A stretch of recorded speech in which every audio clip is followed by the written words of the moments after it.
ઝેર મુક્ત ખાવું એ જીવનની જરૂરિયાત બની ગઈ છે.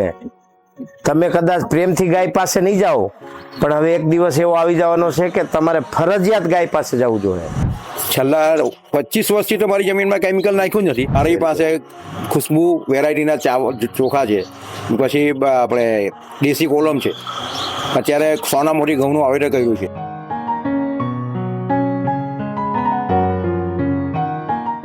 જય ગો માતા, વંદે ગો માતરમ.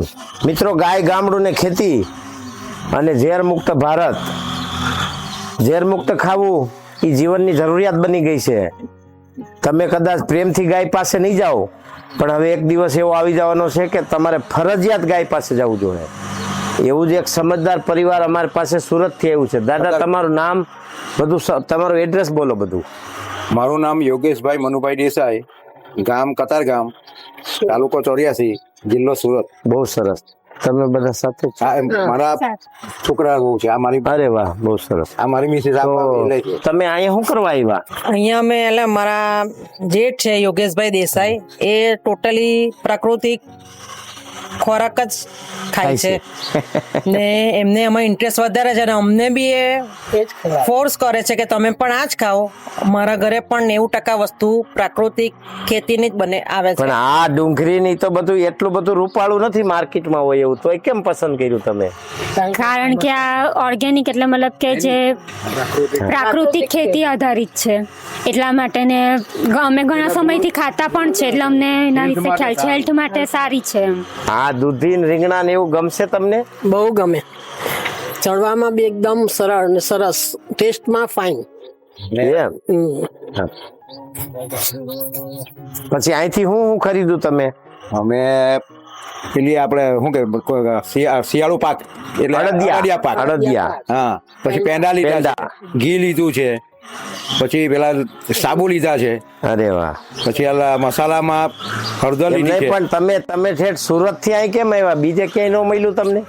અમને તમારા વારંવાર તમારા વિડીયો જોયા ને તમારી જે અમે પણ આ પ્રકૃતિમાં માનના છે તેમ તમે પણ એમાં માનના, એટલે અમને વધારે ઇન્ટરેસ્ટ હતો. એટલે ખાસ ગોતતા તમારા અહીંયા. તમે અહીં કઈને આવ્યા હતા કે અચાનક જ આવી? ના, અચાનક જ આવ્યા. કઈ કોઈ ફોન બંધ. કેવું લાગ્યું તમને હવે અહીંયા?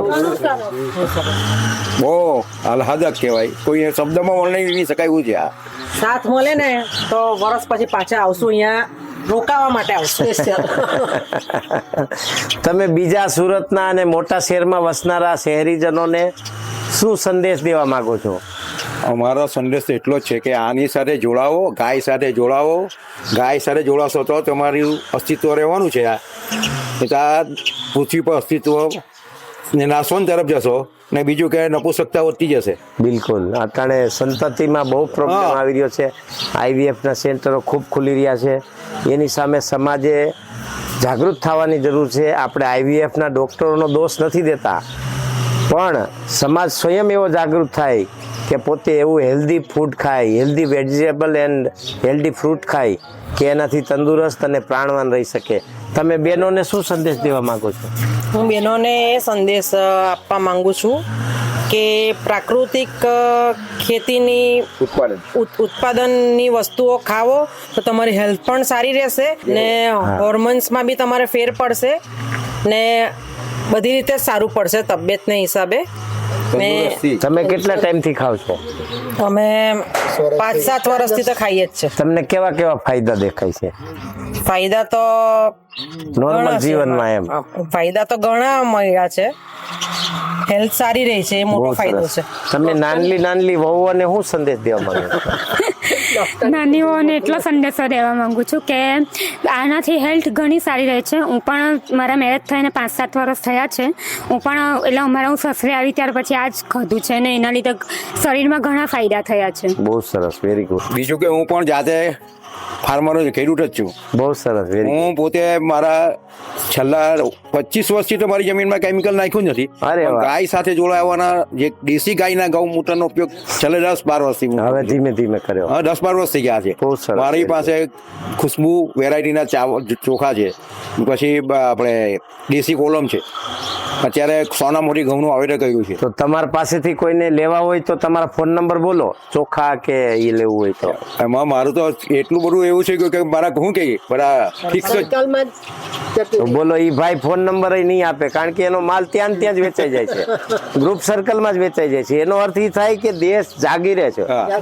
હવે લોકોમાં જાગૃતિ આવી રહી છે. ઝેર મુક્ત જીવન ઈ જ માણસનું જીવન છે. એ 100% જાગૃત થયો છે. કારણ કે મારા જેવી લેડીઝ, જે હું ગૃહિણી છું, જે હું તમારો વિડીયો જોઈને તમને ફોલો કરવાની મારામાં ઈચ્છા છે અને આજે રૂબરૂ લાભ લેવા મળ્યો, એ મારા માટે બહુ આનંદ આનંદની વાત કહેવાય.